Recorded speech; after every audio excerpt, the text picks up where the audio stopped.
Porque os pais do Ney, os dois são artistas, né? Meu pai é crooner de boate, né, de cassino, e minha mãe também de cassino. Ele nasceu nesse meio. Eu nasci no meio do filho único de gente de... Meu pai era carioca, carioquésimo, trabalhou aqui na Urca, os dois trabalharam na Urca, depois trabalharam na Pampulha, em Minas, trabalharam em todos os cassinos, trabalharam em Santos também, e eles se conheceram lá dentro, que ele cantava, ela guel, e... O que significava ser guel? Guel deve ser aquelas escadarias com plumas, E ele cantava mesmo.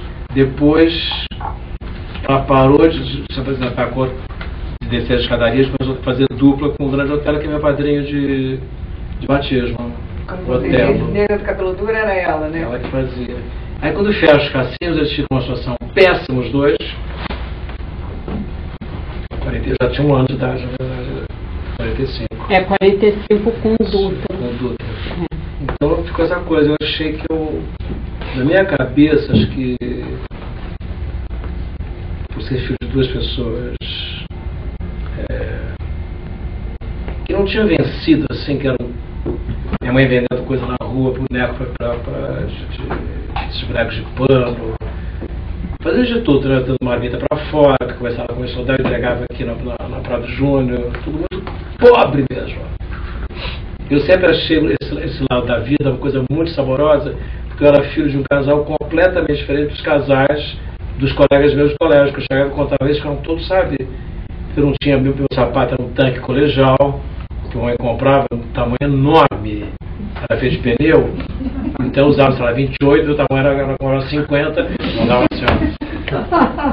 Não reclama, Nezinho, você é filho de pobre, não reclama contra na tua cara, você vai voar longe, nós não temos o que comer, e não tinha mesmo. E eu falava assim, um dia eu vou ser alguém. E eu me lembro que como eles começaram a fazer uma maldade comigo, eles entraram numas de falar que eu não era filho deles. Se você foi adotado, nós pegamos você em PH, você é uma criança de rua, que foi abandonada por um médico. Aí eu fiquei assim, achava chata, que triste, adotado, ainda mais na pobreza. Um pobre, a gente E ele começou uma refeição, ela estava aquela comida pra você, não é comida. Não já fala nada, ele falou, não faz caras. Aí eu descobri que eu era filho deles. Descobri mesmo. Só que eu não falei nada. Sabe o que eu fiz? Comecei a fazer uma coisa que eu estou vendo Nossa Senhora. Estou vendo Jesus. Então que começou a criar um clima em volta de mim. Todo lugar que eu estava, ficava assim, ó. Eu ficava assim, ó. Ai, Jesus está aqui. E o pessoal começou a trazer comida. E trazer umas grutas também. Uma gruta que vendia já pronta. Você tinha que pôr uma luz azul dentro e põe a santinha ali dentro. Meu pai falou assim, não aguento mais, essa casa tá cheia de grutas. Nós não temos, para de ver Jesus, por favor. Eu falei, você vai vingar. Eu acho que vocês fizeram comigo de parar com essa coisa de pai. Isso é meu pai e minha mãe. E também não eram casados os dois. Tinha, quando disse 3, sabia? Há 5, né? 5, 6 anos. Mas entender Jesus não. Você já era profeta, né? Aí já comecei a ser ator. Eu acho que eu comecei a ser ator para poder sobreviver, né? E a carrocinha de fruta? Na carrocinha de fruta era aqui em Copacabana, lá na Ronald Carvalho. Que um dia a gente estava... Tinha uma parede assim, uma coisa fechada, e meu pai fez assim, ó. Porque era um primeiro andar, mas que era um primeiro andar alto. Pra estar lá, fio, lá da Perfumaria Carneiro. Antiga Perfumaria Carneiro. O prédio é lindo. Mas é só uma sala, um banheiro e uma coisinha assim que minha mãe transformou o banheiro em cozinha porque não dava. Né? Aí um dia eles estavam batendo assim, descobriram que tinha uma janela que estava fechada por uma... costumava a mesma cor. Arrancaram aquele negócio, eles viram que lá embaixo eram guardadas carrocinhas de frutas que a pessoa da Ronald Carvalho colocava. Tinha de fruta, tinha assim, de batata. Aí o que eles faziam? Eles me penduravam os dois na perna. Eu ficava jogando assim, ó. Eu assim, disfarça assim. Disfarçava dentro assim, ó. Aí tinha muita batata em casa. Agora batata. Agora umas frutas, assim, ó. Disfarça, Nezinho. Sangue tudo aqui, ó. Nunca descobriram isso. Nunca descobriram. Nunca pegaram você. Meus marginais, na verdade.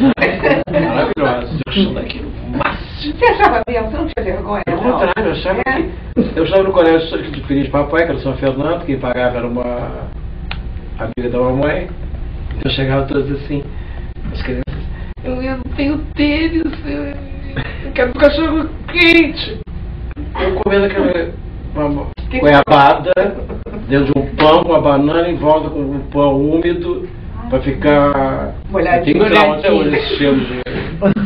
E me lembro de uma coisa também que eles falavam. Então essa coisa toda deles de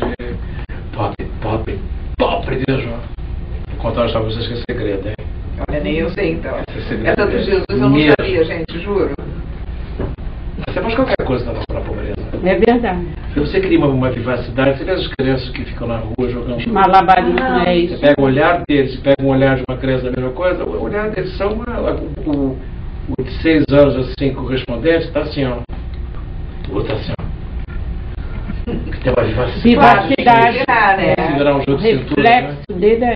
Então, e depois, com o tempo, eles começaram a ir nos lugares. Minha mãe vendia coisa também vendia chileira, né? Nos lugares, assim, roupa. Roupa, perfume, ouro de Toledo, uma coisa triste. O que é ouro de Toledo? O que é ouro de Toledo? É uma coisa que finge que é ouro, mas não é. Você põe, escurece e vai infeccionando a orelha, não é? Como o dedo dele ficando preto, aí você tem que arrancar o dedo. É uma tristeza. Aí tudo ouro, aí fica uma febre, ouro de Toledo, todo mundo infectado. A Nena, mãe do Ney, é espanhola, né? Vem de uma família espanhola. É o La Torraca. E Toledo, evidentemente, ouro de Toledo é Espanha, né? Coisa. Quer dizer, a Nena fingia que era, né? Claro. Mas teve essa coisa de eles serem, para começar, não eram casados, eu era registrado, eles viveram sempre juntos. Foram casados quando eu tinha 12 anos só. Eu fui no casamento, fiquei o tempo todo assim, de tio, os dois. Titia, não pelo nome deles. Tinha que disfarçar por padre. Casaram mesmo na igreja, assim, no civil, depois de uma confusão, isso, porque ela separou dele e eu tinha 15, eu só 3 anos. Palhaçada. Então essa coisa, eu acho, de ter a dificuldade para mim, por exemplo, quando eu chegava, a primeira pessoa que eu peguei assim, que eu senti que por ali que eu podia ir, foi o Manuel da Nóbrega, o pai do Carlos. O pai maravilhoso que o Silvio Santos criou a televisão. Então, um dia ele olhou para mim e falou assim, você era muito pequeno, o que você gostaria de ser? Gostaria de ter sapato, né? Mas como é que você chegou até o Manuel de Nóbrega? Porque a mamãe ia com essa mochila para vender as coisas. Tá, querido. Ela conhecia as pessoas. Sei, meu filho. Conhecia a Exaurinha, conhecia a Arlinha da Batista. Então, tudo gente do meio. Foram pro rádio. Uns foram para essa televisão daqui, trabalharam aqui depois, no Posto 6. A Tupi. De vez em quando ele cantava. TV Rio, desculpa. De vez em quando ele fazia alguma coisa, cantou na Baixo Asa, apresentou a... De vez em quando tinha um momento assim. Apresentou a Maísa, a primeira vez que você apresentou, mas todo mundo sempre muito pobre mesmo. Eu conto o Manuel da Nóbrega que mais ou menos me deu a dica, porque ele falou, o que você quer? Eu falei, eu quero sapato. Ele pegou e me deu 2 pares. Ele falou, o que você vai fazer? Eu vou sapatear pra você. Aí eu falei, agora todo lugar que eu for, eu vou ficar sapateando. Então eu virei para sobreviver, eu comecei a representar, na verdade.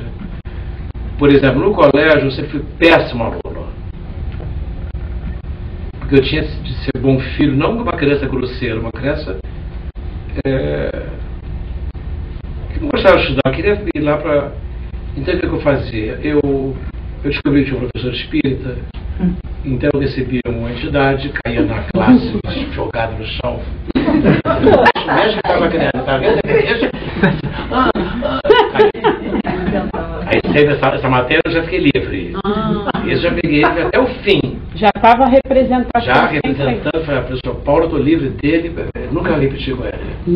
Claro, que é horrível, né? Assim, cai. Essa entidade, né? Fazer alguma coisa, imagina. E depois eu comecei a fazer os coisas também de...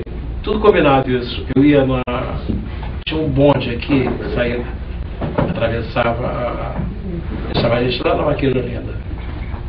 Eu mais ou menos vi o bonde 10, no número do bonde.